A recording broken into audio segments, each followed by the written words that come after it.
Hello बच्चों, let's read this question. The question says, read the following extract, source carefully and answer the following question. हमारा question एक extract based question है जिसके अंदर हमें नीचे दिए गए पैराग्राफ को रीड करना है और उससे रिलेटेड क्वेश्चन का आंसर करना है. Chinese manufacturers learn to an opportunity to export toys to India, where toys are sold at high price. They start exporting plastic toys to India. जो चाइनीज मैन्युफैक्चरर्स हैं उनको जो है ये अपॉर्चुनिटी पता है कि इंडिया में टॉयज का एक्सपोर्ट कैसे किया जाए, राइट, क्योंकि इंडिया में जो है टॉयज काफी हाई प्राइस में मिलते थे. They start exporting plastic toys to India, इसलिए उन्होंने जो है प्लास्टिक टॉयज इंडिया में एक्सपोर्ट करने स्टार्ट कर दिए.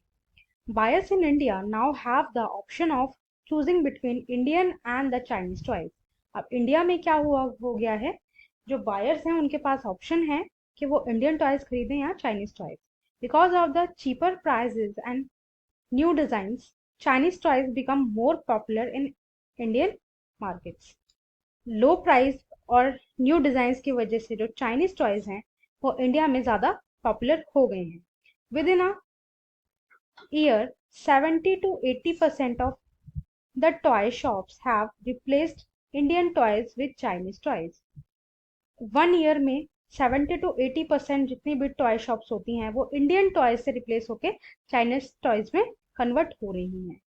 Toys are now cheaper in the Indian markets than earlier. अब जो टॉयज हैं वो ज़्यादा चीपर हो गए हैं इंडियन मार्केट्स में पहले के मुकाबले.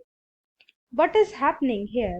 As a result of trade, Chinese toys come into the Indian markets in the competition between Indian and Chinese toys. ये जो है competition वो एक result है trade का, क्योंकि Chinese toys and Indian toys में जो है competition हो रखा है. Chinese toys prove better. Indian buyers have a greater choice of toys at lower prices.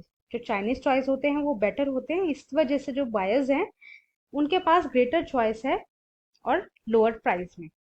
For the Chinese toys makers this provides an opportunity to expand business. और यही जो है चाइनीज मैन्युफैक्चरर्स के लिए काफ़ी प्लस पॉइंट रहा है कि वो अपने बिजनेस को एक्सपेंड कर सके इंडिया में, क्योंकि वो उनके जो टॉयज हैं काफ़ी ज़्यादा पॉपुलर हो चुके हैं. The opposite is true for Indian toys makers. और इसके अपोजिट जो है इंडियन टॉयज मेकर्स के लिए हुआ है, क्योंकि काफ़ी महंगे हैं और ना ही न्यू डिज़ाइंस है. इस वजह से जो है बायर्स चाइनीज टॉयज की तरफ ज़्यादा डाइवर्ट हो रहे हैं.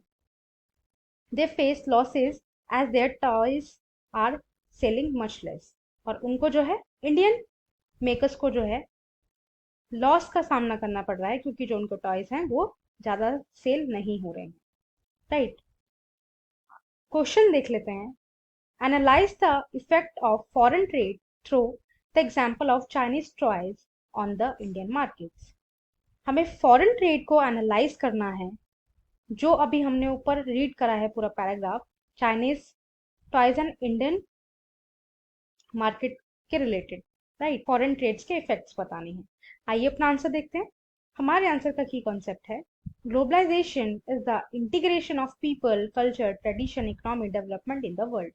जो ग्लोबलाइजेशन है वो एक इंटीग्रेशन है लोगों का, कल्चर का, ट्रेडिशन का एंड इकोनॉमिक का और डेवलपमेंट का ऑल ओवर द वर्ल्ड में, राइट. और ये जो हमारा ट्रेड है ये भी जो है ग्लोबलाइजेशन का ही रिजल्ट है. अब आइए अपना आंसर देखते हैं.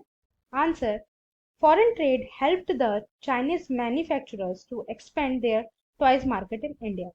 फॉरेन ट्रेड ने जो है चाइनीज मैन्युफैक्चरर्स के लिए इंडिया मार्केट को जो है एक्सपेंड किया है. Indian buyers got greater choice of toys at lower price. जो इंडियन बायर्स हैं उनके पास जो है ग्रेटर चॉइस आ गई है कम पैसों में. Due to high cost of production, Indian manufacturers starting losing their home market. जो इंडियन मैन्युफैक्चरर्स हैं उनका जो है प्रोडक्शन जो जाता है टॉयज मेकिंग में वो काफ़ी हाई कॉस्ट का है, जिस वजह से वो जो है अपनी होम मार्केट यानी इंडियन की मार्केट में ही अपना जो है काफ़ी ज़्यादा लॉस कर रहे हैं due to Chinese toys, right. I hope you understood. Thank you and best of luck.